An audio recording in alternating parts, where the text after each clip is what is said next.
हरे कृष्णा। राधे राधे। आपका बहुत बहुत स्वागत है आप सबके अपने YouTube चैनल प्रभु के प्यारे में। आज की कथा का विषय है माघ मास महात्म 14वां अध्याय। आइए शुरू करते हैं। हरे कृष्णा। राधे राधे। माघ मास महत्तम 14वां अध्याय।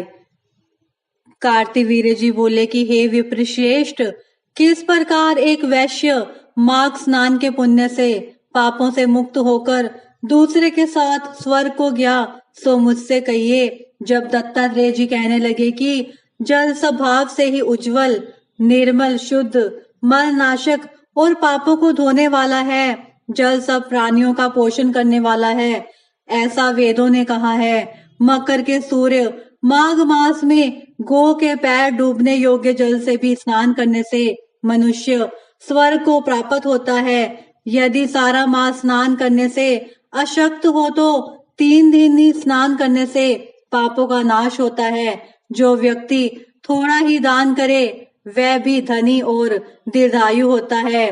5 दिन स्नान करने से चंद्रमा के सदृश शोभायमान होता है।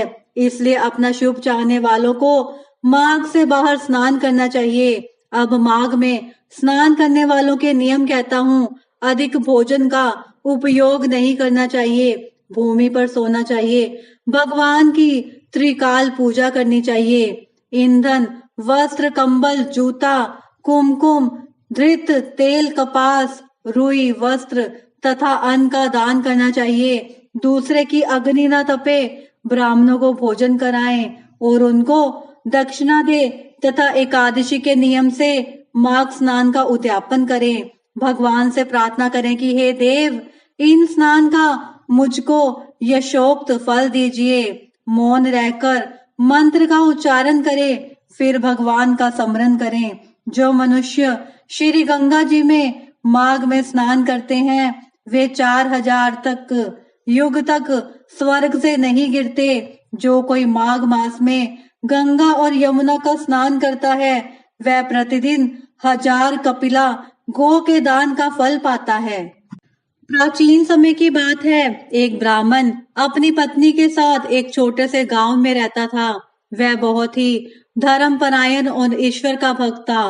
ब्राह्मण गरीब था लेकिन उसकी भक्ति में कोई कमी नहीं थी। वह प्रतिदिन भगवान विष्णु जी की पूजा करता और गंगा स्नान के लिए जाता।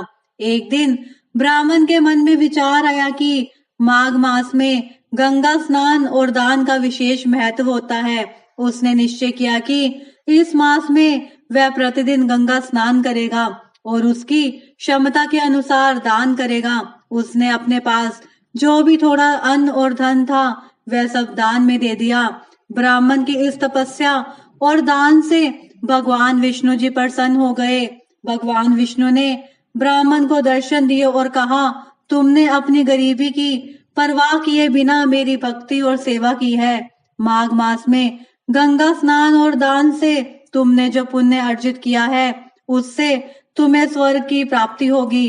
ब्राह्मण ने भगवान विष्णु से कहा, हे प्रभु, मेरा यह जीवन तो सफल हो गया लेकिन मैं चाहता हूँ कि इस माघ मास में जो भी आपकी भक्ति करे उसे आपकी कृपा प्राप्त हो। भगवान विष्णु जी ने कहा, तथास्तु। जो भी माघ मास में गंगा स्नान करेगा, दान देगा और ईश्वर की भक्ति करेगा उसे मेरी कृपा और मोक्ष प्राप्त होगा। माघ मास के नियम और लाभ इस प्रकार हैं। माघ मास में प्रातःकाल उठकर गंगा या पवित्र नदी में स्नान करना चाहिए। स्नान के बाद भगवान विष्णु और शिव जी की पूजा करनी चाहिए। गरीबों और जरूरतमंदों को अन्न, वस्त्र और धन का दान करना चाहिए। व्रत और कथा का श्रवण करने से पुण्य की प्राप्ति होती है। इस प्रकार माघ मास में धार्मिक कार्य और दान पुण्य से मनुष्य को न केवल मोक्ष की प्राप्ति होती है बल्कि उसका जीवन भी धन्य हो जाता है। धन्य है वो जन जो माघ मास की पवित्र कथा का श्रवण करते हैं, उनका भी कल्याण होता है। यदि आप माघ मास में गंगा स्नान करने में असमर्थ हो तो घर पर ही रह के माघ मास महात्म की कथा को सुनना चाहिए। हर हर महादेव। जय श्री विष्णु। सबका कल्याण करें।